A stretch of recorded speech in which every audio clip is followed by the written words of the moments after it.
این ادامه برنامه ممتاز از بینندگان عزیز و فکر میکنیم که از چهره‌های امروز ما هر نفر شما را خوش است. زیرا در حقیقت هنر و مهارت دارند که قابل دستگیری است و قابل دیدن ما و شما است. نفری که این لحظه روی صحنه ما میاد باز هم با یک هنری که شاید ما و شما را به حیرت میارد که همه شما خوب میشناسید. کی را یافتی؟ در چند لحظه نبودنی من؟ نیسو خانم. منیره حکیمова. شما پیشواز گیرید، من آماده میشوم. مرحبا. منیره حکیمова، چهره نمایان تلویزیون و سینمای تاجیک. السلام علیکم. نظم شما. معلومات سالانه میلادی مبارک باشد. نور دیده تاجی سر. مرحبا معلم عزیز. شما دیدید که شما امروز وقتی خود دریغ نداشته اومدید. در برابر همه چهره‌های نمایانی که امروز مهمون سفینه بودن و طریق شبکه ما هموطنان رو تبریک کردن، ما جای شما رو خالی دانستیم. گفتیم که حتما شما هم باید باشید. تشکر، سزاواری باوری شما شدم. همین سیری زیبایی شما در چیست که امروز از دانی در آمدید؟ راستی جای پنهانی نیست. بسیار در حیرت موندم. معلم همین خیلی زیبا. همین خیلی من نمیدونم یک نور. سیرش در چی؟ تخمینا جان، من باوری کامل دارم که هر یک شخص ایجادکار، هر یک من این که سوالی من ندادم. سوالی من ندادم. من خواستم یک سوال من جواب من خطا کردم، گفتم فکر کردم. معلم سوال من به جواب داد سیری زیباییتون. تخمینا جان، من باوری کامل دارم که هر یک شخص ایجادکار، هنرمند با خود نور دارد، زیرا که همون استعداد شد. معلم یک دیگه سیری زیبایی شما در چیست؟ تخمینا جان، من باوری کامل دارم که هر یک شخص ایجادکار، هنرمند با خود نور دارد، نوری که همون خدای مهربان برایشان استعداد را نصیب می‌بیند و این نور را برای مردم باید که ما افشاگر باشیم، نور پاشیم، صنعت خود را، هنر خود را، استعداد خود را به مردم تقدیم نماییم. و گمان میکنم که هر یک شخصی که در این جاده دست میزند، کار میبرد، با هم باطناً هم ظاهراً باید بیش از همه زیبا باشد.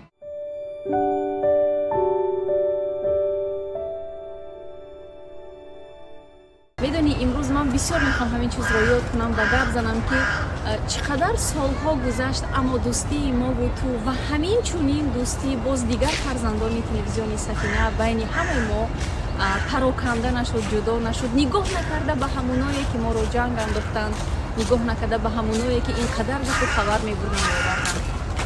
به خاطر چی من امروز یاد کردم همه تلویزیون ها پر از کادرهای جوان، آنها امروز و ساعت میشوند که به مثل ما در سن و سال ما به قلب‌های تازه یا اینکه نه میرسند، اما انتخاب به دست آنها است که همون کینه و بخل را همراهشان در زندگی برند یا اینکه پس مانند و گپ زنند که دوستی جاویدان بود، روی خاطر آدمگری جاویدان بود. و امروز قلبی تازه همه وقت برد میکنند، همه وقت قلبی چرکین در پس میمانند. طلبشو جان و همه دوستان نزدیک تلویزیون سفینه، آنهایی که فرزندند، ما یک عائله هستیم و امروز من خیلی شاد هستم که ما سر یک تبریکات جمع آمدیم و تو سبب شده که ما هم دیگر رو یاد کردیم، هم صحبت شدیم و به همین قصه آمدیم که یک ویدیوی خوب برای تبریکات تو کنیم. هیچگاه فراموش نمی کنم که قدم های اولین من در تلویزیون سفینه همراه تو آغاز شدگی است و حتی گپ میزنم حاضی احساسی میشم به خاطری که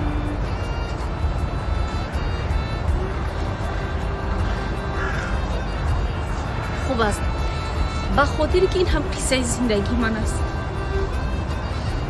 این هم قصه یک زیبایی حیاتی من است که وقتی که من تلویزیون سفینه آمدم عموما امیدی نطق شناخته شده، اکتریس شناخته شده، برنده که امروز هزار کسا، میلیون کسا حرمت و عزت میکنن، خطا نمیکنم من از این چیز، برای که علاقه در این سن سامون همه اینا پای میبرم 100,000 بار شد.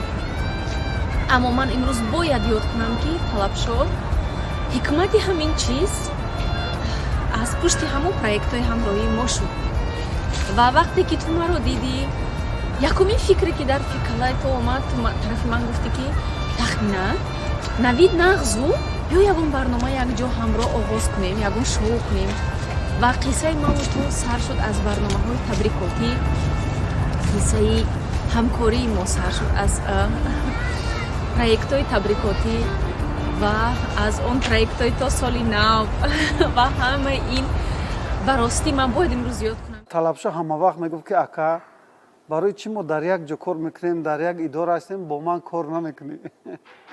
ман мегуфтам ростига талабшо бубинед иқадар ман худам намедонам рӯзе ки ман мебиём ин кором агар тақсим кунам ҳатто ман дар фикрам намебиёд ки як рӯза ман инқадар кор мекунам бо чӣ қадар мисол рӯзноманигоро бо ба ғайр аз оне ки ман бо ино кор мекардам бо худтон медонед ки филмҳо доштам дар муассисаи давлати телевизиони сафина ва дар ҳамун шабу рӯзам ки кинои тоҷик он қадар рушд надошт лекин телевизиони сафина ҷои аввалро мемонд дар гирифтани ҳам филмҳо ҳам барномаҳои беҳтарин бо чунин шахсиятҳо ва гуфтам ки талабшо ман зиёд ман ҳам ба мисли худат хоҳиш дорам ки якҷо кор кунем фикр мекунам талабшо инро тасдиқ мекунад гуфтам агар ҳарду мо якҷо кор кунем мумкин ки мо як таркише мешавад дар кори мо ба кадом хотир ба хотире ки аз ҷиҳати эҷод аз ҷиҳати идея аз ҷиҳати пешрафт ба кадом хотире ки ман худам як алов ҳастам худи талабшом ҳамун аст яъне ки мумкин ки як корҳое мекардем ки хеле корҳои мондагор мешуд вале ан ҳамун ваъдае ки гуфтам ки ҳатман мо бо ҳам кор мекунем ва ҳатто на танҳо дар барномаҳои худаш ва чандин филмҳо ҳам гирифт ки дар байни мардум хоҳем нахоҳем муваффақ ҳам шуд ва ҳама он чанд филме ки талабшо гирифт мардум зиёд ӯро интизорӣ мекашиданд серияҳои навша тамошо мекарданд ва пешниҳод кард ки акои абдуллоҳ чӣ мешавад ки шумо дар яке аз дар ду филм мара даъват карда буд ба ҳайси коргардон ва афсус ки боз ҳам натавонистам ба хотире ки ман проектҳои худам буду баъзе корҳои худам буду баъд сафари хориҷӣ ҳам доштам натавонистам ва ӯ мегуфт ки акаи абдуллоҳ барои чӣ намешавад ки мо якҷо кор кунем фақат ҳамин гапи талабшо дар пеши назари ман аст дар гӯши ман садо метиҳад ки акаи абдуллоҳ барои чӣ мо якҷо кор намекунем ва фикр мекунам ки кор накардани мо яъне инам худаш як сабабе ҳаст ки мумкин дар оянда корҳои хуб моро интизор аст мумкин ки намедонам як корҳои мо бояд бикунем ё ин ки филмҳое бояд бардорем хай ин акун аз тақдир мебинем инро ва ман як чиро гуфтанӣ ҳастам ки ҳар куҷое ки талабшо мебуд яъне ки қадам мениҳод ё ин ки ҳузураш буд унҷо ҳамавақт дӯсто дар лабошон ханда буд ва ин қадар яъне самимона ин қадар як дили соф дошт ҳамавақт шӯхӣ мекард ҳамавақт ман намедонам ҳатто ёд дорам ки дар як ин ҷои талабшо манам вай дастгирӣ мекунад як ҷанозаи ҳамкормон рафтем ҳатто дар ҳамун ҷанозаам ҳамун мардуме ки мотамзада буданд лекин намедонам талабшо чизе мегуфт ки ҳама сарошонро хам карда механдиданд яъне ки ин аз он далолат медиҳад ки зиндадил буд ҳамавақт мисол ан ҳамун дили васеъ ан ҳамун кору бораш ба худаш зебанда буд азизон арӯси домод муборак шавад манзили обод муборак шавад нури худоест дар ин хонадон хонаи обод муборак шавад имрӯз аз ёди рӯзгори ширин қисса мекунем чун лаҳзаву соату рӯзу моҳу солҳо паси сар мешаванд дар дафтари зиндагӣ беҳтарин лаҳзаҳо сабт мешаванд ки ҳеҷ гоҳ аз хотирҳо зудода нахоҳанд шуд ва ин лаҳза ки ҳарфу калому сухан атрофи дӯсти арҷманди ман бародари гиромии ман ҳампешаву ҳамҷодаи ман талабшо муқимов меравад пеши назар беҳтарин лаҳзаҳо ҷилвагар мешаванд ман талабшо муқимовро аз соли 2004 инҷониб мешиносам چون ما اولین گام های خیش را به درگاه مقدس فاکولته ژورنالیستیک دانشگاه ملی تاجیکستان گذاشتیم. الکی طلبشا آنجا تحصیل میکرد و یک دانشجوی وارسته و فرهیخته و دانشمند و دوراندیش میان این دانشجویان این درگاه مقدس، میان دانشجویان دانشگاه ملی تاجیکستان معرفی شده بود. چهره بسیار معروف فاکولته شناخته شده بود و استاد ارجمند فاکولته ژورنالیستیک سنگینگولوف طلبشا مقیموف را به نزد ما دانشجویان کورس یک آورد. ما گروه کلان در اودیتوری 209 گروه A B V G نشسته بودیم و استاد گفتند که طلبشا مقیموف یکی از دانشجویان فعال ما است، نو از سفر خارجه برگشته است و با شما صحبت می آراید. و طلبشا مقیموف طول 90 دقیقه با ما دانشجویان کورس اول صحبت کرد، صحبت بسیار صمیمانه و عارفانه و خاطرمان. برای ما مصلحت و مشورت های برادرانه داد. یعنی او گفت که هر نفری که در این فاکولته سزاوار نام دانشجو می شود باید اعضای کتابخانه ملی تاجیکستان، آن زمان کتابخانه فردوسی بود، باید اعضای این کتابخانه شود و هر کتاب، هر ادبیاتی که از جانب استادان فرموده می شود باید از همان کتابخانه دسترس نماید. و مصلحت دیگرش آن بود که باید هر نفر برای خودش پوچت الکترونیک شاید، یعنی برای ارسال و قبول نمودن این یا آن مکتوب، یعنی دلخواه مسئله، دلخواه پرابلم، مشکلاتی که با این یا آن واوی کشور، یعنی تلویزیون و رادیو، من بعد مطبوعات ما سر و کار میگیریم، ما میتوانیم یعنی توسط پوچت الکترونی مکتوب رو هم ارسال بکنیم و هم قبول نماییم. خلاصه یک صحبت بسیار خاطرمان ما با طلبشا مقیموف داشتیم که گذشت 90 دقیقه رو پیخست نکردیم و در آخر صحبتش طلبشا مقیموف با ما گفت که هر نفر هر مشکلی دارد در این فاکولته، چون شما دانشجویان کورس اول هستید، هر پرابلمی که دارید، هر نافهمی دارید، بیایید من به شما کمک میکنم. بعد چند روز من نزد طلبشا مقیموف برای یافتن کتاب لغت زبان انگلیسی رفتم و طلبشا برادروار به من کمک کرد، این کتاب را پیدا کردم و از 22 سپتامبر سال 2004 ما با هم عهد دوستی و برادری و خواهری بستیم. من بعد در فاکولته در محفل ها من نیز اشتراک میکردم و اعضای محفل هایی بودم که در آنجا طلبشا مقیموف راهبری داشت و با گذشت سال و روزها، یعنی سال 2005 مؤسسه دولتی تلویزیون سفینه تأسیس داده شد و طلبشا اولین چهره این مؤسسه میان مردم معرفی گشت. من آمدم برای فعالیت من بعده با مؤسسه دولتی تلویزیون سفینه و در تلویزیون هم پیشه و هم جاده گشتیم، دوستی ما قوی تر شد. طول 18 سالی که ما با هم دوستی داریم، ما با هم خواهر و برادر گشتیم.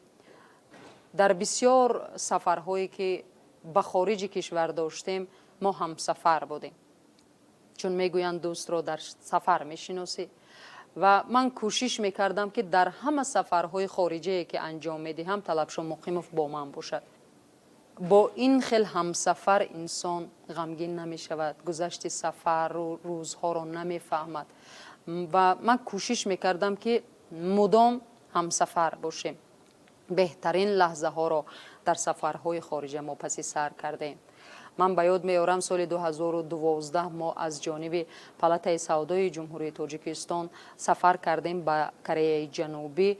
همچون ژورنالیستان ما باید یک برنامه مکمل از روند نمایشی تاجیکستان در بین 200 مملکت جهان باید برنامه آماده میکردیم و می آوردیم در شبکه‌های تلویزیون تاجیکستان پخش می شدند و این کار را هم ما کردیم. برنامه کلان ثبت کردیم، آمدیم تنظیم کردیم، با راهبریت هم مؤسسه دولتی تلویزیونی سفینه و هم با دیگر تلویزیون ها پیشنهاد کردیم. خلاصه قابل قبول شد. در این سفر ما 4 روز در اختیار داشتیم برای سیر و تماشای جمهوری کره جنوبی و در یکی از روزها من از طلبشاه مقیمov خواهش کردم که به تماشای لب بحر رویم، چون لب بحر که فضای بسیار زیبا است من زیاد دوست می‌دارم و ما رفتیم در آنجا. ما عکس برداری کردیم، ویدیوها ثبت کردیم برای خاطره، برای خودمان، برای بایگانی شخصی خودمان و من از طلبشاه خواهش کردم که عکس‌های بسیار زیبا مرا آنجا ثبت بکند، ویدیوهای بسیار زیبا بگیرد و در لب امون بحر یک سنگ سفید کلان بود. ما جوزدان و همیان و حجت هایی که در دست داشتیم آنجا گذاشتیم، هم من و هم طلبشاه. سرگرمی عکس گیری و ویدیو ثبت کنی قریب 3 ساعت از بین گذشت و وقتی خوراک نصف روزی شد من از او خواهش کردم که به طرفخانه برای خوراک تناول خوراک رویم و رفتیم. از میان 4 ساعت گذشت و به یاد طلبشاه رسید که جوزدان و همیانش در بالای همان سنگ لب بحر فراموش شده است. بعد شنیدن این حرف هم زیاد غمگین شدم، چون من از طلبشاه خواهش کرده بودم که عکس برداری کنیم و تا نزدی آن سنگ آمدن و تا نزدیک به آن لب بحر شدن از سر خیال من اندیشه های خیلی زیاد گذشت و من فکر میکردم که ما جوزدان و همیان طلبشاه رو دیگر نمیابیم. خیلی غمگین شدم و چون ما نزدیک شدیم همون طوری که ما همون جوزدان و همیان را مانده بودیم همون طور ایستاده است. خلاصه ما یافتیم، بسیار خرسند هم شدم که در آنجا حجت های طلبشاه بود، شناسنامه طلبشاه بود. از تمام جایهای تاریخی، منظره های بسیار دلفریب و مفتون کننده کره جنوبی دیدن نمودیم. یک سفر بسیار خاطرمان بود. به آثار خانه کره جنوبی تماشا رفتیم. ما برای هم مثل فرزندان یک خانواده گشته ایم. پدر و مادر بسیار عاقل و دوراندیش و مهربان دارند. گرچنده که امروز زیاده از قریب 5 سال می شود دوست عزیزی من در امریکا عمر به سر می برد، اما تا امروز پدرش به من زنگ می زند و از حال و احوالم پرسان می شود.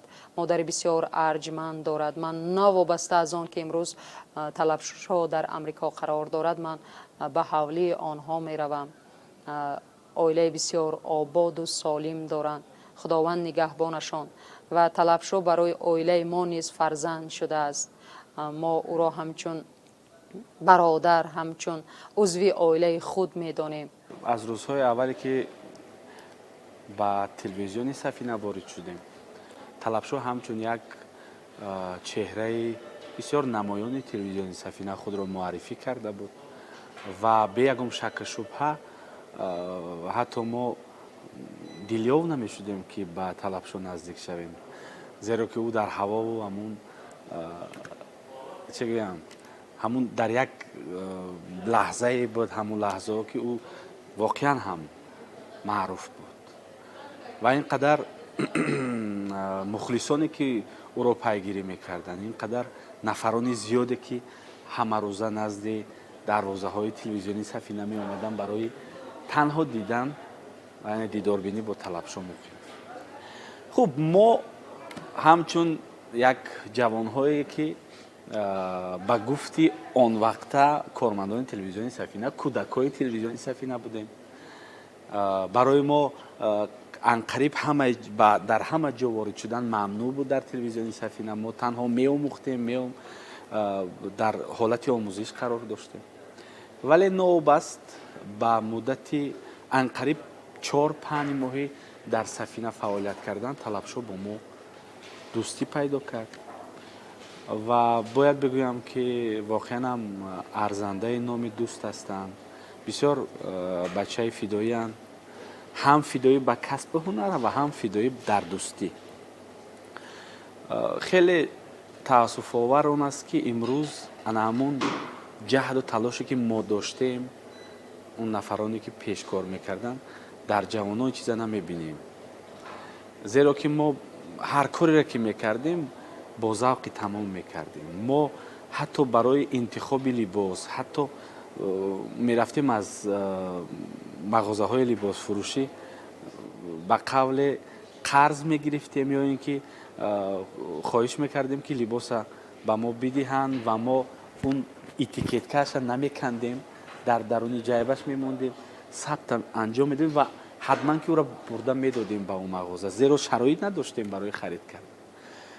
яъне ки ин ҳама аз чӣ далолат мекунад? Аз он ки мо шавқ доштем, завқ доштем, мехостем ки зебо бошем, зеро бинандаи телевизион бисёр зебоипараст аст. аввалин шиносоии мо бо талабшо ҳамин гуна яъне рух додааст ки вақте вориди телевизиони Сафина шуд ва ман дидам ки як ҷавонписари хелеам зебо қашангем хато намекунем вориди телевизион шуд ва аз ман пурсон шуд ки яъне чӣ гуна назди директори муассиса яъне дароям. пас он вақте ман дидам ва лаҳзае шояд ё сонияе хомӯш ба ӯ нигаристам, зеро як ҷавони хелеам зебо буд, як ҷавони хелеам ородода шуда буд, яъне мӯйҳояш ба ақиб карда шона кардагӣ буд ва дар баробари шиму костюм пӯшиданаш дар гарданаш як шарфи хеле зебо овезон буд ва дар дасташ як чӣ бигӯям ҷуздони чармӣ буд ки ба як нигоҳ мегуфтӣ ки ин қадар ҷавон шояд ягон раис бошад. яъне ҳамин гуна ман бори аввал талабшоро дидам ва назди раис даромад. хулоса ҳамин гуна талабшоро дигар ман медидам дар телевизион, вале мо бо ҳам дӯст набудем. солҳои аввале ки ӯ дар Сафина фаъолият мекард ҳамчун натоқ дар шӯъбаи иттилоотӣ, яъне дар барномаи навид натоқӣ мекард, каме дертар муаллифӣ мекард дар барномаи шоу барномаи Паймон ва он замон мо фаъолият мекардем дар шӯъбаи тиҷорати Сафина ва вақте ки шоу барномаи Паймон таҳия мешуд, бовар мекунед он рӯзҳо хеле мардум зиёд ҷамъ мешуданд, зеро ки он вақтҳо бо чипта буд.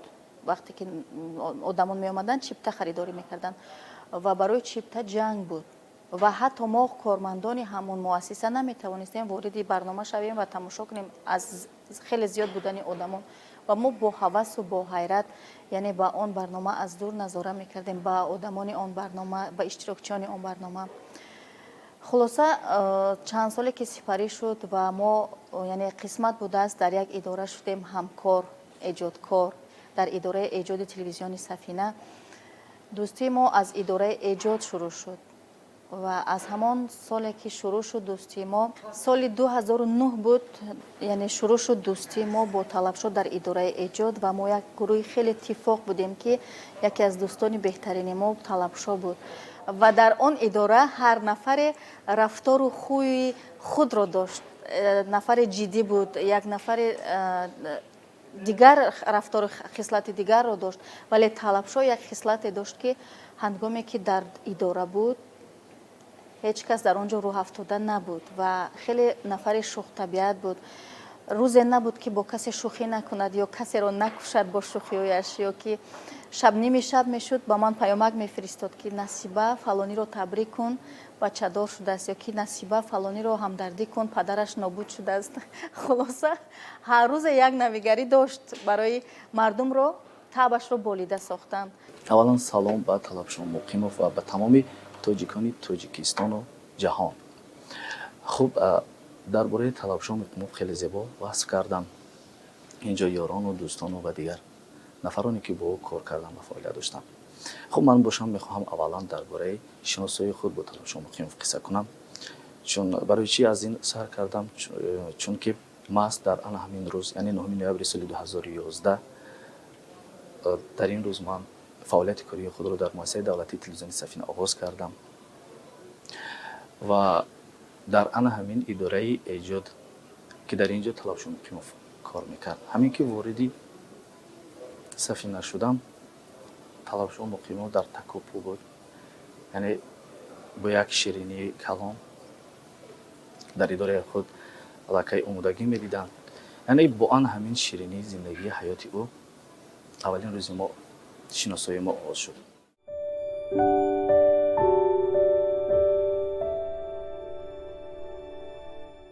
вақте талабшо мегӯем давраи кор фаъолиятам дар телевизион ба ёдам меояд, яъне дар телевизиони Сафина. талабшо нафаре аст ки бисёр як инсони зиндадил, шухтабиат ва ҳамин гуна барномаҳои худро пеш мебурд. барномаҳояш бисёр як шовқӣ буд. меҳмоное ки даъват мекард бо онҳо суҳбати озод мекард. бисёр барномаҳои шавқовартар мегузашт ва нисбати дигар барномаҳое ки дар дигар шабакаҳо мерафт фарқ мекард, қолабшикан буд. ба ҳамин хотир тавонист ки зуд дар байни мардум маҳбубияти хешро пайдо кунад. талабшо дар як муддати хеле кӯтоҳ машҳур шуд, шинохта шуд. ҳамин телевизиони Сафина кушода шуду аз пушти чеҳраҳои нав, чеҳраи талабшо гӯем ҳам хато намекунем, телевизиони Сафинаро шинохтанд ва то ҳол мешиносанд. касеро мисол дар гирди атрофи номи талабшо сухан накунем, касеро напурсем, талабшоро медонанд, мешиносанд. агар худашро ки надида бошанд, дар борааш шунида ҳастанд. дар як муддати хеле кӯтоҳ машҳур шуд, шӯҳратёр шуд. баъзе сарояндаҳо ҳамин гуна чӣ гӯям шӯҳрат надоштанд. мухлисонаш хеле зиёд буд. худам шоҳид ҳастам ки даврае ки ҳамроҳаш кор мекардем дар телевизион, ҳамон мухлисош, ҳаводоронаш пушти телевизион меомаданд, ҷамъ мешуданд. беруме баромадӣ аз мо пурсод мешуданд ки талабшо куҷодай, талабшо нестай. чун гуфтам баъзе аз сарояндаҳо ҳамин гуна мухлисҳои зиёд надоштанд. аз хурд то бузург ҳама дӯсташ медоштанд. ва баъд аз он боз фикр мекунам ки баъд аз кинои беҳудахорамро пешниҳод кард, боз маҳбубияташ, шӯҳраташ зиёдтар шуд. муассисаи давлатии телевизиони Сафина дар радифи фарзандони аввалин, бале, фарзандони аввалинаш ки дар поягузорӣ, дар шӯҳрат ва ривоҷи ин телевизион саҳми бориз гузоштанд, номи бузурги Талабшо Муқимов аввалин аст. ва ман ҳар ҷое ки бошам доим мегӯям ки Талабшо шиносномаи телевизиони Сафина аст. бале, Сафинаи азиз бисёр чеҳраҳоро барои мо кушод, вонамуд кард, барои миллат, барои халқ чеҳраҳои азизу асилу арзандаро, журналистони муваффақ, инсонҳое ки дар фазои иттилоотии меҳан саҳми бориз гузоштанд ва дар радифи ҳамон нафарони бисёр ҳам шинохтаву шоиста исми бузурги Талабшо Муқимов аст. Талабшое ки мардум интизор буданд барномаашро.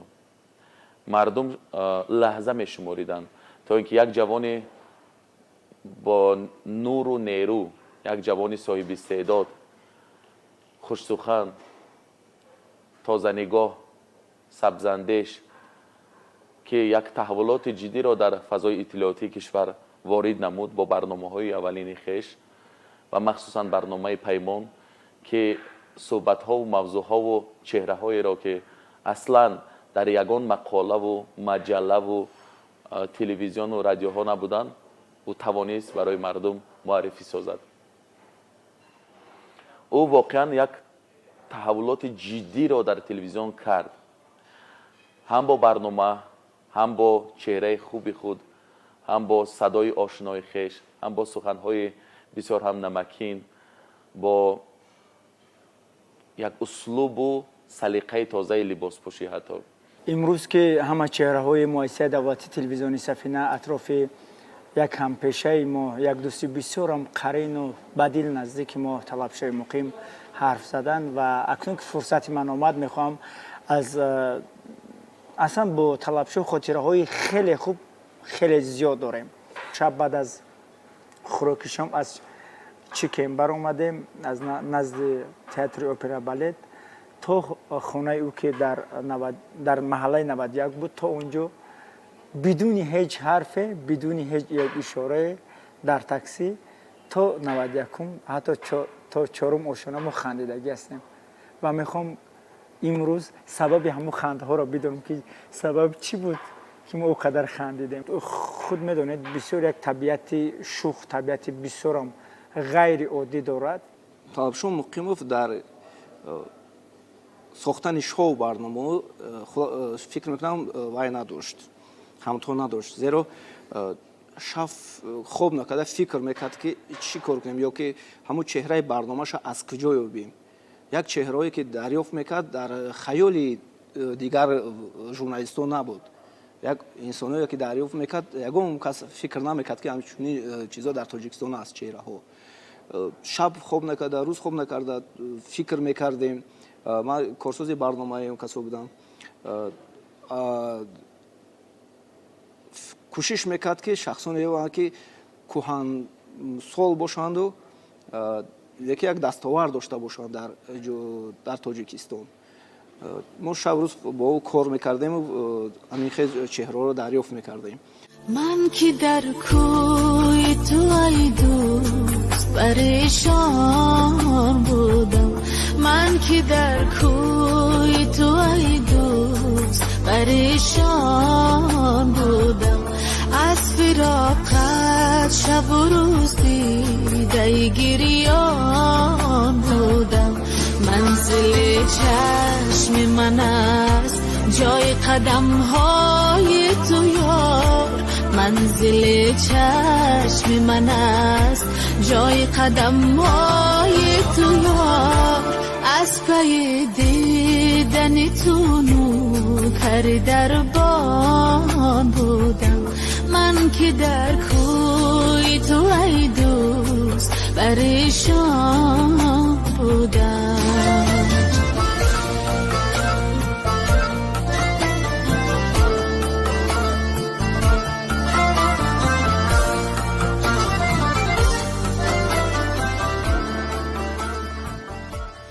талабшо ҷон, акун ман нақл кардам қисса кардам ба хотири ҳамаи он ҳаёте ки мо гузарондем бо ҳамаи фарзандони телевизиони Сафина. талабшо ҷон, ва ман фахр мекунам ки имрӯз байни ҳамаи мо кинаву бухлу бадбинӣ нест.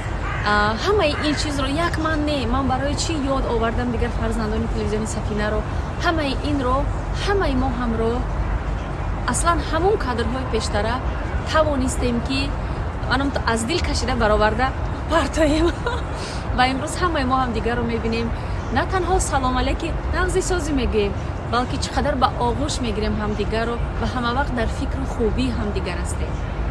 имрӯз ман гуфтам мехоҳам ки ман чӣ қадар фахр мекунам аз ҳамаи он фарзандони телевизиони Сафина ки зиндагиҳошон обод аст. ман чӣ қадар фахр мекунам аз ононе ки раҳи худро ёфтанд, имрӯз корое мекунанд ки дар ҷомеа фоидаи худро меовараду зарар не. хуб, кифоя. акнун мегузарам ба қисми табрикот. талабшо ҷон, зиндагӣ ва ҳаёт исбот кард ки саломатӣ рақами як аст. биё ман оғоз мекунам аз саломатӣ. талабшо ҷон, ҳар куҷое набошӣ, илоҳо тану ҷонат сиҳат бошад, тану ҷони фарзандоят, оилаат, хонаводаат илоҳо сиҳату саломат бошад. талабшо ҷон, баъдан ҳар яке мо як орзуе дорем дар дил, дар қалб. ман бисёр мехоҳам ки ҳамин орзуҳои ту ҷомаи амал пӯшанд. оя ӯ орзу нисбати фарзанд аст, нисбати оилаат, зан аст, нисбати падару модар аст, нисбати худат аст, нисбати як дӯсту рафиқат аст, фарқе нест. дар умум илоҳо ҳамаи орзуат амалӣ гардаду ҷомаи амал пӯшаду ва ҳамаи он ниятҳое ки кардагӣ ҳастӣ ба ҳамун ниятҳову орзуҳоят расӣ. ба қавли русо мегӯянд удачи успеха тебе. Дорогой мой друг, удачи и успеха. Пусть у тебя все будет хорошо. Знаешь как? Сейчас все хорошо. Пусть будет лучше. ҳамун замоне ки талабшо рӯи эфири телевизиони Сафина баромад, телевизиони Сафина чун як телевизиони нав буд ва талабшо бо идеяҳое баромад ки бо навгонӣ мардум ташнаи навгонӣ буд ва талабшо аввалин қолабшиканиҳоро кард. дар мисоли масалан ном гирифтани як меҳмон, масалан дар мо ҳамин гуна буд ки ҳатман ки ба меҳмон устод фалонӣ беҳмадонӣ муроҷиат мекардем, вале талабшо ҳамин қолабшиканиро аввалин бор ман дар талабшо дидам ки вақте ки ба меҳмон барои мисол мехоҳем аз давлатманд холов бипурсем ки чӣ мегӯяд, намегуфтам ки мехоҳам аз устод давлатманд холов ё ки аз акаи давлатманд пурсем, на, ҳамин гуна қолабшиканиҳое ки дар телевизионҳои ҷаҳонӣ ин аллакай як чизи маъмулӣ буд. яъне ки навгонӣ кард, бо навгонӣ вориди саҳнаи телевизион шуд ва муваффақам шуд ва худро хеле хуб муаррифӣ кард. ин аз ҷиҳати профессионализми талабшо. вақте ки ба ноҳияҳо сафар мекардем ва вақте ки медидам ки модарон хоҳарон чӣ хел аз дурӣ медавиданду ӯро оғӯш мегирифтанду фарзандвор ё ки бародарвор мебусиданду миннатдорӣ баён мекарданд, яъне дар кори худ ҳамеша содиқ буд. вақте даводаву ҷустуҷӯи ӯро ман медидам, дар ҳайрат мемондам, зеро ки на ҳар эҷодкор, на ҳар муаллиф ё журналист ҷустуҷӯи зиёд мекунад ё ки аз сидқи дил мехоҳад ки барномааш чунин ҷолибу диданӣ барояд. яъне на ҳар эҷодкор барои таби хуши мардум инқадар содиқона ҷустуҷӯ мекунаду даву тоз мекунад. талабшо худ як олами меҳр аст ки дар нигоҳу гапзаниву рафтору дӯстиву ҳатто либос ба бар намудан муҳаббати самимиву хоса дошт. дигар буд, ӯ дигар аст. ва анамин талабшои бисёр ҳам азизи мо буд ки вақте бори аввал мо ҳамсӯҳбат шудем, шинос шудем, аз наздик ҳамкориро шурӯъ кардем, ҳеҷ кас ба монанди ӯ талоши аҷиб, наҷиб, зебо ва вижа надошт ва ҳеҷ кас монанди ӯ корҳое ки ӯ ба анҷом медод наметавонист карда. ҷасур, тавоно ва бориз буд. ҳадафе ки мекашид ба ҳадафаш мерасид. мақсаде ки пеш меовард ҳатман ба он гоҳ мезад, наметарсид, ақибнишинӣ намекард ва журналисти ҳақиқӣ, симои асил буд. ба ному рейтингу шӯҳрати худ ҷавобгар буд, сазовор буд. як журналисте набуд ки мисол соддаву сохтаву тутие ки аз рӯи як суханҳои кас навишта барояду замзамасозӣ кунаду ба хотири дар телевизион будан, ба хотири пешорӯи мардум дид задану дида шудан, не, асил буд, кор мекард, шабу рӯз дар ҷояш қарор наменишаст ва рости ёдам ҳаст ки санаи 23 феврал соли аввали кориам буд, омадам ба сафина, гуфтам пушти дарвозаҳои сафина анбӯҳи одамон буданд, ба монанде ки дар кохи борбад ягон консерти бисёр як хонандаи шӯҳратёр мешаванд ва мардум ҳамунҷо тамба мезананд. ман гуфтам чӣ барнома бошад, ид бошад, чӣ мушкил бошад, ҳайратӣ шудам. ҳама омадам ба хотири дидори як кас ва таҳнияти як кас, он ҳам талабшо буд. талабшо муқимов шӯҳрате дорад ки то ба имрӯз касе аз журналистон, ман дар маҷмӯъ мегӯям, ҳам занону ҳам мардон, шӯҳрати ӯро тасхир карда натавонистанд.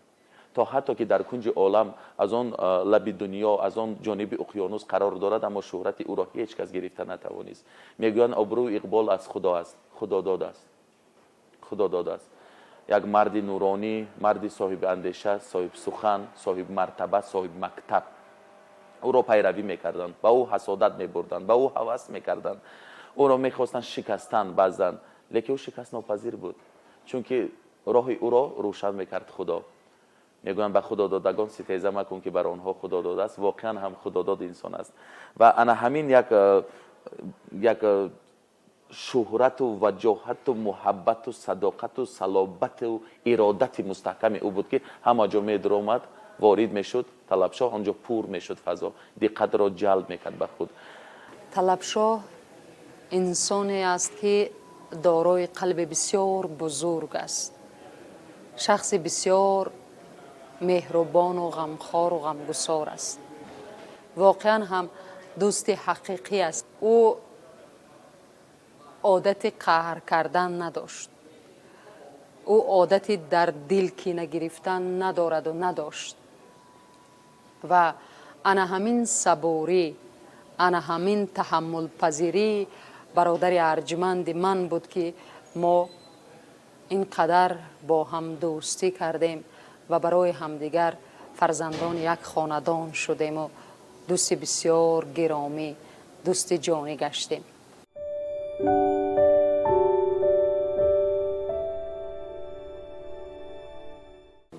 дар бораи филми ҳунарии беҳуда хорам мекунӣ. соли 2009 корашро оғоз кардем. чӣ хеле гуфтам ки вақте мо нав кор оғоз кардем, ба кадом даре ки мерафтем, моро ҷавон гуфтад вай намекарданд, қабул намекарданд, ё ки қабул мекарданд дастгирӣ мо намекарданд. хулас мо роҳи равиши корро ёфтем, бо роҳбарии худи талабшо роҳу равиша ёфтем. ҳатто вақте сабт кардем, чизи аҷибаш вай буд ки дар китобхонаи собиқ фирдавсӣ кастинг эълон карда будем. дар кастинг зиёда аз 1000 нафар чеҳраҳои нав омаданд. аз ҳамон ҷоҳат чеҳраҳоро мо интихоб кардем, ба мо чеҳраҳои нав дар кор буд. он нафарое ки муаррифӣ буданд, мо нахостем он касоро гирем, барои хотире ки мо навкор будем. боз намехостанд ки дар филм мо ҷавонан рафтан бозӣ кунанд. хулас дар он ҷоҳат мо чеҳраҳои навро ёфтему сабти филма оғоз кардем. баъде ки филм баромад, баъде ки таблиғош рафт аз тариқи телевизиону ёки намоиш додем, ҳафтаи синема гуфта дар кохи ҷомеъ, ҳамон одамое ки аз мо дастгирӣ накарданд, худашон пешниҳоди кор карданд ба мо. ин дастоварди худи талабшо буд ки як борига ҳамон шахсоне ки бо филм сару кор доштанд бедор карданд талабшо аввалиро ки мешудааст ки филм карда ё тамошобина ҷалб карда. якум рӯзои кориам буд, якумин нафаре ки бо ман дар назди дарвозаи анамон телевизион салому алей кард, ин талабшо буд. ини ворид шудам, рӯбарӯям талабшо куҷои саросима мерафту, салом гуфтан. ман ҳайрон шудам, ҳатто аз ҳаяҷон дасту поям ларзид ки ба ман талабшо муқимов салом гуфтанд. нома чӣ гуфтанд? гуфтам тилофа. ҳамин тавре муносибат карданд ки тилошка. ҳатто байни дӯстони мо то ҳол ҳамин номи маро тилошка монданд аз рӯи талабшо. ҳайрон шудам, гуфтам ин қадар одами самимӣ, шух, тилошка гуфтам. хе рафтам. рӯзи дигар ки боз вохӯрдем, дидам талабшоро, дар дуюм рӯз аллакай ҳис кардам ки чандин солҳо шуд ки мо дӯстӣ мекунему, ҳамдигарро мешносем. ҳамин хел пурсид аз ман, аз куҷо ҳастӣ, чӣ хел аз зиндагиам пурсон шуд. ман низ хай бисёр аз зиндагияшу, аз кору фаъолияташон ки беҳад номдор буданд дар тоҷикистон мешинохтам, медонистам, лекин вақте аз наздик шинос шудам, шиносшавӣ аз наздикамон барои худам хаёл кардам на танҳо ҳамкасб, балки бародар ва дӯсти беҳтарин. як ҳолати хубе ман омӯхтам, як рафтору кирдори нағзеро ман аз талабшо омӯхтам ки ҳамеша вақте ки либоси тоза ба бар мекарданд, ҳамеша мӯи сарашон ороиш дода буд, медоданд ҳар субҳ. як рӯз ба як тарабхона рафтем, ҳама намедонам вақти нисфирӯзӣ, хӯроки нисфирӯзӣ буд ё ки шом, дар хотирам нест. медонам ки вақте ки ба пешхизмат гуфтанд ба ман чой биёреду мисол ягон хӯрок интихоб карданд, дар наздашон амон чашка, яъне қаҳваро оварданд, чойро оварданд, дар хотирам нест. ҳамин тавр нигоҳ карданд пушту пешашро, аммо куҷое ҳамон вай шикаста будааст пиёла. ина гардонда наваша биёрен гуфтанд. ба ман гуфтам хайоқа маълум набуд, дар ҳавай мехӯрдем. тилошка ҳама вақт дар хотират дор ки ҳамон куҷое ки меравӣ, ҳатто дар хона, ҳамон зарфҳои хӯрохӯрие ки мехӯрӣ зебо бошанд. гул, ягон нақшу нигори нав бошад. чанд воқеаҳои хурдхурдаке ки дар ҳаёти ӯ рух дода ва мо шоҳиди ин кор будем ё ки ба мо нақл карда буд, мехоҳам ин лаҳза нақл карда бошам. яке аз воқеаҳош талабшо вақте ки гуфта намуда ки боз ба филмофариам хеле завқ дорад. шумо медонед вақте ки талабшо як филмеро бояд сабт мекард, барои интихоби чеҳра эълон дода буд, кастинг эълон кард. ва ҳамин гуна як рӯз куҷои саросима аз пешаш духтараке меояд, мегӯяд ки салому алайкум акай талабшо, ман барои кастинг омадам. خلاص نمیدونم از چی لحاظ شاید چهره دختر پسندش ناآمد یا قد و قامتش به همون چهره‌ای که او میجوست مطابقت نکرده. همونجا میگوید که نه ما علاکه یک دختر رو انتخاب کردیم، برای ما ضرورت نیست دیگر انتخاب. بعدا اون دختر میپرسد که اکای طلبشو شما کجا میروید؟ میگه که ما طرف سیرک. نباشد منم تو پیش سیرک اگر میبردید با واسطه ماشینتون. طلبشو راضی میشد، مرحمت میگه. خلاص طلبشو میشیند، در پهلویشون یک جوان کارگری دیگرمون و اون دختر در پس میشیند در عقیب ماشین. و طلبشو همون زمان که فکرش در همون کار و بار و ثبت فیلم تماما فراموش میکنه که اون دختر در پشت راننده نشسته است. خلاص این دختر رو یک شناسش روان کرده است. بعد میگه که احمق بوده است، همون نامی همون شناسش هم میگه نه خود همین دختر رو برای فیلم ما روان کنیم، کاش که این دختر یک نمود داشته باشه. و متاسفانه اون دختر در پشت نشسته، چون با آینه نظر میکنه میبینه دختر در پشت است. میگه انا این دختر کم و بیش با مثلا پرسناژ ما مانندی دارد، او یک دختر روان کرده است. یعنی در از همون حالت خودش رو میخواهد که برارد، ولی دختر بیچاره الکه پای برد که درباره او میرود همین گپ. میگه که اگه طلبشو همینجا من کنید من میفرایم. خلاص همین گونه یک نفری بود که هر چیزی که میخواست بگوید در روی آدم میگفت، او نمیتوانست پناه دارد. اگر در ملک بیگانه غریب و بینوا مانی، اگر بی بال و پر در سر بلای مبتلا مانی، تو در خانه ازدیت سر امیدی رها با توست، خدا با توست، ای تنها خدا با توست، خدا با توست، خدا با توست، ای تنها خدا با توست، خدا با توست.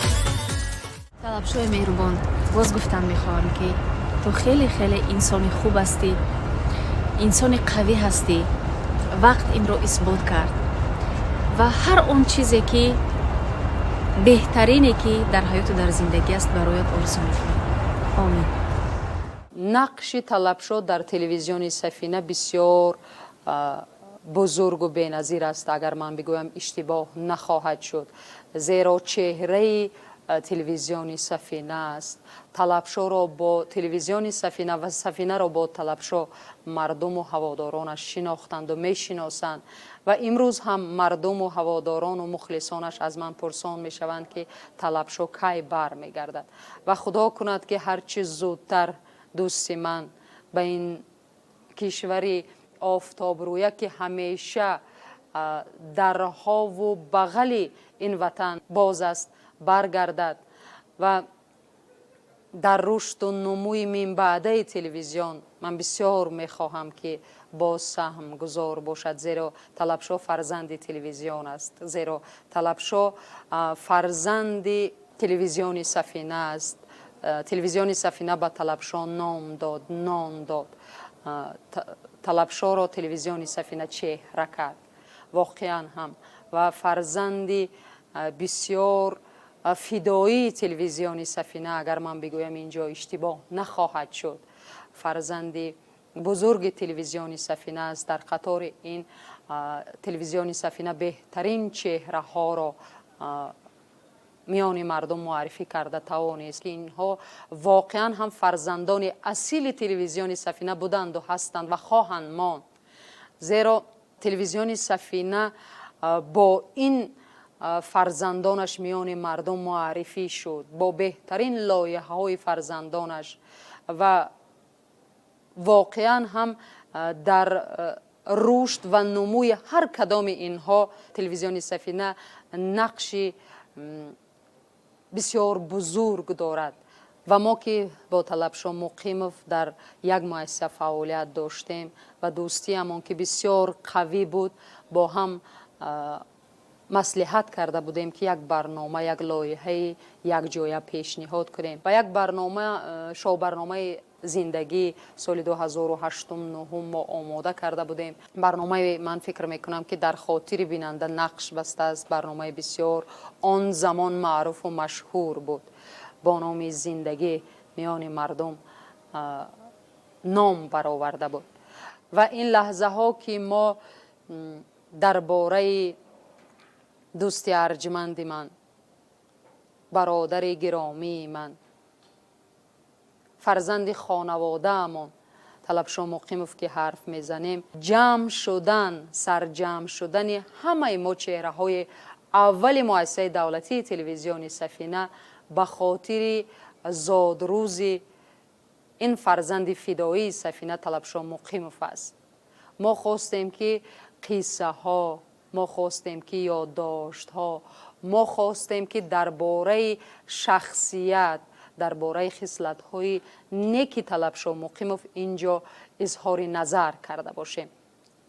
имрӯз ки мо дар рӯзи зодрӯзи талабшоҳ муқимов қарор дорем, орзуи ман ҳама сарсабзии ту аст. талаби бисёр гиромӣ, тани ту солиму рухат шодоб, он чи шоистаи ту аст хоҳонам. дили якдонаи ту сабзу баҳорӣ, рӯзгорат шод бод. таваллудат муборак, бародари арҷмандам, дӯсти гиромиям. чун саломатӣ барои ҳар як инсон аз ҷониби худованди муназзаҳ беҳтарин гавҳар, беҳтарин неъмат ҳадя шудааст, ман орзу мекунам ки дӯсти арҷманди ман ҳамеша солим бошад, умри дарози пурбаракат насибаш бошад, саодати ҳарду дунё насибаш бошад. худованд беҳтарин лаҳзаҳои умрро насибаш гардонда бошаду ҳарчи зудтар таманнои ман аз худованди бузург он аст ки ҳарчи зудтар дӯсти моро ба ватан, ба назди азизону пайвандон баргардонад. чун ҷои ӯ дар қалбу дар зиндагиву дар бари мову дар саҳнаи телевизион холӣ аст. ман орзу мекунам ҳарчи зудтар баргардад. худованд нигаҳбонаш бошад ва бахту иқболи накӯ ёрад. дӯсти арҷмандам, имрӯз ки талабшоҳ зодрӯз дорад, ба синни мубораки агар хато накунам 16 медарояд. бояд ёдрас шавем ки имрӯз анамон набудани талабшоҳ миёни дар ҷодаи эҷоду санъати ҳунар воқеан ҳам чашмрас аст. вале ҳар куҷое бошад мо ба ӯ саломатӣ, сарбаландӣ, муваффақият хоҳонем. медонам ки дар амрико ҳам бошад, ӯ пайваста ёд аз тоҷикистон мекунад, пайваста муаррифии санъати ҳунари тоҷиконро дорад. дар амрико ҳам ба фаъолияти эҷодӣ машғул аст. мо барои барор мехоҳем дар ҳар куҷое ки бошӣ худованд нигаҳбонат бошад. дониста бош ки мо зуд ёдат мекунем ва итминонам комил аст ки рӯзе талабшоҳ бармегардад ва фаъолияти худро идома медиҳад, зеро ки ҳаводоронаш ҳанӯзам ӯро мепурсанд. ҳаводорони зиёд дорад, дӯстдорони ҳунараш зиёданд ва бовар бар он дорам ки талабшоҳ ҳамон қурбе ки дошт то ба ҳанӯз уна аз даст надода ва ҳар лаҳзае ки биёяд ҳамон гунае ки муаррифӣ шуда ҳамон гуна миёни мардум дӯст доштанӣ хоҳад монд. зодрӯз муборак бошад. садсола шавӣ. бо ҳама якранг аст, самимӣ аст ва вақте ки дар ҳамон гурӯҳе ёки иҳотае ки дӯстон умуман дар куҷое ки талабшоҳ бошад, албатта дар он ҷо беханда шишта намешавад.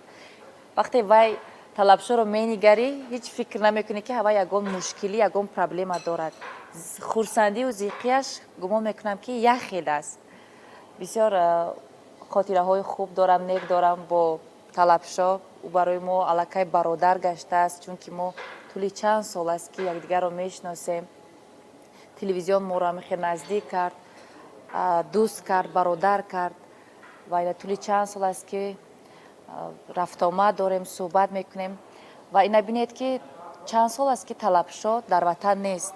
5 сол шуд, 6 сол, қариб 5 сол, лекин то ҳол дар куҷое ки набошем номи Талабшо ҳаст, атрофаш суханои нек меравад. бисёр дӯсто буданд ки аз байни мо рафтанд, ба хориҷа сафар карданд, вале фикр мекунам баъзеҳошон ҳатто аз ёдамон баромадагианд, фаромӯш шуданд, вале ҳамин Талабшо, ҳамун хандаҳошу, ҳамун суханош, ҳамун шӯхиёш ҳеҷ аз ёди ягон кас намеравад. ин ҳамин бо дӯсто вомехӯрем, ягон ҷо хоҳем нахоҳем ҳамун мавзӯи Талабшо мехезад, ягон шӯхиёша пеш мебиёрем, мепурсем ки шумо ҳамсӯҳбат мешавем, гап мезанем, чӣ хел аст ва ҳамин як феъли бисёр чӣ дорад ки дурӯғгӯӣ дорад. ҳар баҳор ӯ ваъда метиҳад ки ман ба ватан бармегардам. гуфти ҳамун афсонаҳо ки чанд баҳор гузашту Талабшо наомадак. хайр дӯсто дар ҳақиқат шод мешаванд ки вай ба ватан баргардад. барои ман рафтани Талабшо аз ватан бисёр як муаммо буд ки чаро вақти пик гӯем, ҳамун давраи машҳур буданаш, пик кораш, фаъолияташ хуб буд, яке аз ҳамин чизи худ даст кашиду рафт, аз ҳунару истеъдоди худаш ки дар ҳама ҷо ӯ болохузар буд, дӯст медоштанша, мисоли гап дар ҳама ҷо номаш буд. агар ҳар вақте ки фикр мекунам ба саҳна баргардад, хоҳ 10 сол пасам баргардад, ҳамун маҳбубият, ҳамун дӯстдорӣ, мухлисон, ҳаводоронаш, дӯстонаш мемонад. ӯ мисли Манижа Давлатова ҳамин хеле ҳастанд ки вай мухлисошон муҳтоҷаншона, интизораншона, кай вақте ки баргардад, ҳамун хел ба фикри ман ки мемонанд. барои Талабшо албатта аз номи худ, аз номи аҳли хонавода, аз номи аҳли дӯстон, аз номи тамоми мухлисонаш барояш саломатӣ мехоҳем. саломатӣ ба аҳли хонаводааш, ба фарзандонаш, ҳар куҷое ки бошад набошад, ба ӯ муваффақият, рӯзгори некро таманно дорем. ва таманнои ман барои Талабшо ҳамин аст ки зудтар ба ватан, ба назди пайвандон, наздикон ва дӯстон баргардад. дӯсти азиз, бори дигар ҷашни зебои таваллудат муборак бошад. мегӯянд хурсандии дӯст ин хурсандии мо аст. мо низ имрӯз хеле шод ҳастем ки дӯсти беҳтарини мо зодрӯз дорад. шарики шодиҳоят ҳастем. Талабшо ҳамун ахтаре ҳаст ки тобон буд болои боми сафина ва то ҳанӯз анаму шӯълаи Талабшо побарҷост онҷо. вақте сафина мегӯянд, аввалин чеҳраҳоро ба ёд меоранд, аз ҷумла Талабшоро. Талабшо кори худро барои телевизион, барои халқ, барои миллат, барои фарҳанг, барои эҷод кард. заҳмати бисёр ҳам бузурги хешро гузошт, чунки барои як эҷодкори ҷавон, як журналист дар фазои бисёр ҳам мушкил, ҳозир ҳама чиз электронӣ шудааст. дар даврони мо ин чиз набуд. ана ҳамун фитоҳои хурде ки касетаҳои ба қавлӣ мегӯянд мо мехаридем, дивикам ҷамъоварӣ мекардем, бисёр сахт буд, бо маоши ночиз, бо шароитҳои бисёр ҳам сахте ки ман фикр мекунам ҳозир 10 нафарро ба ҳамун шароити пешина баргардонем, як рӯз тоқат карда наметавонам. аммо ки бо муҳаббат кор мекард ва ҳамун муҳаббатро бинанда эҳсос мекунад.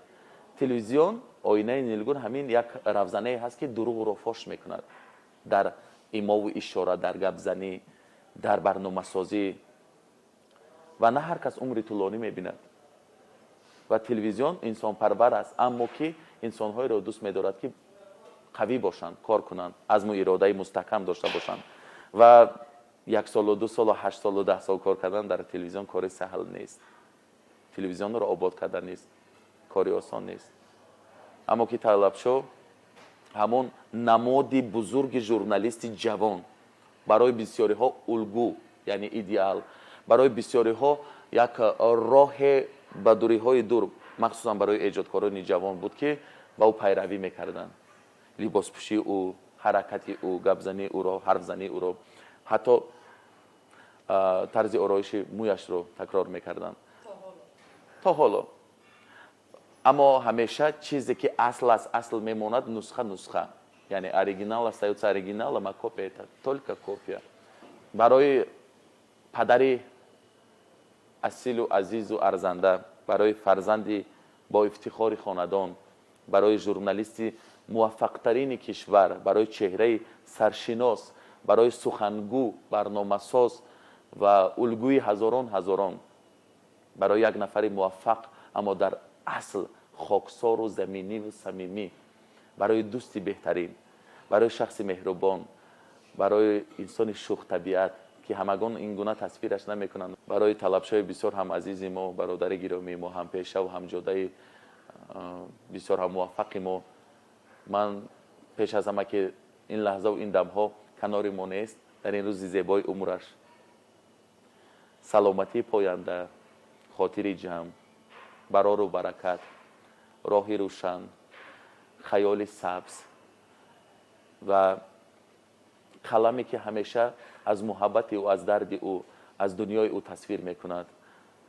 البته و اکنون مقام نمیطلبم، همه چیزی رو که برای هر یک ژورنالیست باید مهیا باشد سالها طلبشو دارد، از اون هم بالاتر. و البته که رسیدن به همه هدفهای نیک دینی و دنیوی و کنار عزیزان و پیوندان بودن و به وطن نازنینش برگشتن که اینجا خدمت‌های سالهای سال شایان کرده است که خدمت‌های او را تا حال کسی تکرار کرده نمیتواند، خدمت‌های طلبشو را. و این وطن دوست می‌دارد طلبشو را و طلبشو فرزند با وفای این وطن است و وطن با طلبشو زیب دارد و ما تشنه دیدار طلبشو هستیم و او را به سوی خود می‌خوانیم، به سوی دامن و آغوش گرم وطن و دوستان و عزیزان و پیوندان، چون که طلبشو با وطن خود زیب دارد و این وطن با طلبشو. تمنا میکنم برای این فرزند بسیار هم عزیز و فرزانه و صادق وطن که همیشه پاینده و سلامت و آسوده باشد و زود کنار ما بیاید. مولود مبارک باشد ستاره درخشان ژورنالیستیک معاصر تاجیک. در تلویزیون سفینه خیلی گروه‌های یعنی ژورنالیستان حرفه‌ای فعالیت می‌کردند. آنجا اگر رقابت بود تنها رقابت ایجادی، رقابت سالم ایجادی بود که ما موفق شدیم. ما اتفاق بودیم، دوست بودیم، به هم دیگر برادر بودیم و وقتی ثبت برنامه، وقتی آماده نمودن برنامه همه به یکدیگر کمک می‌کردیم، دستگیری می‌کردیم و موفقیت ما اولا تلویزیون سفینه است، پس آن دوستی و اتفاقی هر یک ما که تا به امروز دوست هستیم، برادر هستیم و باز هم دوستی ما خدا کند ادامه می‌یابد تا آخرین نفس. زادروز دوست و برادر عزیز من طلبشو است. به هر کجا که میرفتیم میپرسیدند که شما چند ساله هستین؟ میگفت که من 30 ساله هستم. بعد من همین خیلی نگاه میکردم و میگفتم که چرا دروغ میگویی طلبشو؟ و میگفت که دم تگیر. 30 گفتم یعنی 30 ساله ام. شاید از آن 30 سال 9 سال یا 8 سال سپری شده باشد، ولی حالا هم طلبشوی ما 30 ساله است و من تمنا میکنم که طلبشو 100 سال دیگر انا میگونه 30 ساله بماند و همیشه با ما باشد.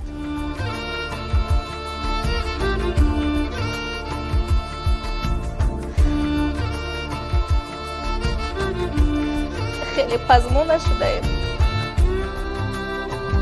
دوستش میداریم و خدا کند که باز به نزد ما برگردد و با ما که کارهای ایجادی نو به نو کند. حالی بیست که نشد.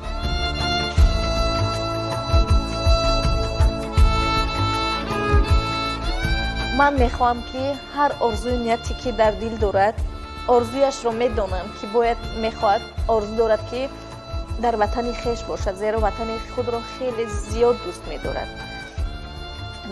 من میخوام آرزوهایش عملی شوند، یعنی در وطن خود باشد، با فرزندان خود باشد، با دوستان خود باشد و خوش و خرسندانه همون پمیدارهایی که میشناند و همون سبزوات‌هایی که میخواهد آرزو دارد باغداری کند، در وطن خود انامینگونه باغداری کند، با دوستانش در انامون باغ و حولیچه‌ای که آرزو دارد و همیشه ما را چون دعوت میکرد، میگفت که بیاد یک خوراک خیلی خوب پختن، وقتی میرفتیم آن خوراک رو خورده نمیشد.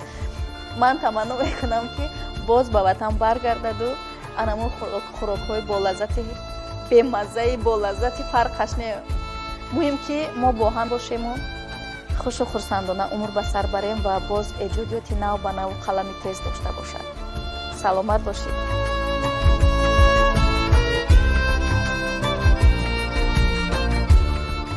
درباره دوستی که بسیار حرف زدیم میخواهم بگم که از دوست تنها دیدار نیکش برای هم خوشی و خوشحالی میآورد ки миёни чунин дӯстон исми талабшо дар сархати аввал қарор дорад. бароям кофист ки бо дидори некашон қалби ман фориғ аз дарду ғам гардида ва суруд ба дилҳо мебахшад. сарчашмаи ҳама хушиҳо, ободии ҳама маҳфилҳо, бузург гардидани ҳамаи шогирдони баркамол маҳз ба устод вобастагӣ дорад. аз ин хотир бояд бигӯям ки хӯрам онист ки номи бузургу пуршарафи устодиро дорад ва бо боварӣ гуфта метавонам ки дар кору эҷодиёти ман низ талабшо муқимов ҳаққи устодӣ доранд. нек будан низ амали нек аст ки ин ибораро ман танҳо дар симову рафтору гуфтори талабшо муқимов мебинам. накӯкорон ҳамеша бо мадади офаридгори бузург дар раҳматанд. аз ин хотир бояд бигӯям ки талабшо низ ҳамеша аз ин раҳмати офаридгори бузург дур нест. талабшо муқимов устоди забардаст, дӯсти некхоҳу меҳрубонам. бояд шумо бидонед ки арзандаи ҳама таҳсинҳо ҳастед. бори дигар мелоди умрат муборак бошад, дӯст ва бародари азиз.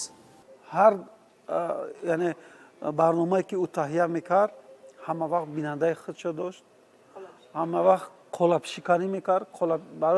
барои ман чӣ гуфтам ки ҷуръаташ ҳама вақт пеши назари ман аст ки ӯ ҷуръат дошт, ӯ дӯст медошт қолабшиканиро ва инам дар манам ҳаст. ман барои ҳамин гуфтам ки агар мо якҷо мешудем намедонам чӣ корҳое мекардем. ҳар чӣ орзуе дорад дар дил бигзор ҷомаи амалӣ пӯшад ва ҳамеша ӯ дар ёди мо ҳаст. ҳама вақт мо ҳар ҷое ки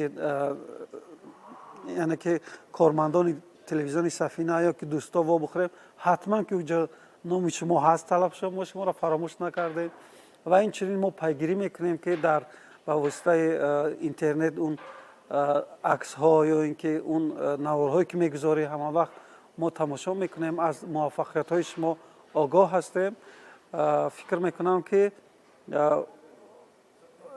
хеле мегӯянд ки боз омадан зирафтани хуршед дур нест, гар зиндагист дида ба дидор мерасад. зодрӯз муборак бошад, 100сола шавед. ватан, дӯсто шуморо интизор аст. барои солрӯзи умратон, барои зодрӯзатон аз самими дил табрик мегӯям. бигузор ки солҳои сол бо мо бошед, ҳаминтавр шуху меҳрубону бародар. хеле интизоратон ҳастем. ҳар вақте ки зиқ мешавам ба сомонаи интернет медароям, расми шуморо мебинам, табам болида мешавад. танҳо ба расм нигоҳ мекунам, яъне овозатонро намешунавам, танҳо ба расм вақте нигоҳ мекунам, як ханда, як табассум дар рӯи ман пайдо мешавад, ба хотире ки як шахсияти шух ба вай мо мегӯянд ки зиндадил. хаёл мекунам дар зиндагии талабшо ягон рӯзу ягон соат набуд ки табаш хира бошад ё ин ки ғамгин бошад. чӯ талабшо хаёл мекунам дигар пайдо намешавад.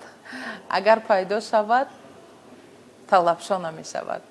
дӯсти азизро, мавлуди зебояшро сидқан муборакбод мегӯем ва гарчанде ки масофа дурам бошад, мо инро эҳсос намекунем, чун мо ба дил наздикем, ҳама ҳамкоро ба дил наздикем, эҳтирому арҷгузорӣ мекунем нисбати шахсияташ, нисбати ҳунараш ва нону намакашонро хеле зиёд хӯрдаем ва мавлуди зебояшро сидқан муборакбод мегӯем.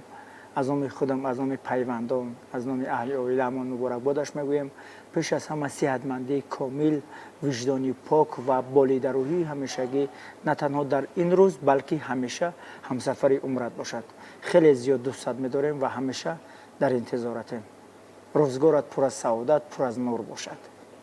ва кош ҳар он нафаре ки дар ин ҷодаи пурмасъулият гом мегузорад, тавассути офаридаи хеш дили ҳазорҳо нафар мухлисонро ба тасхир оварад. ва дур намеравем, чуноне ки мегӯянд, агар ки аз дил ояд, ба диле бирасад. ҷаҳону зиндагонӣ бо ту зебад, суруру шодмонӣ бо ту зебад. ҷаҳону зиндагонӣ бо ту зебад, суруру шодмонӣ бо ту зебад.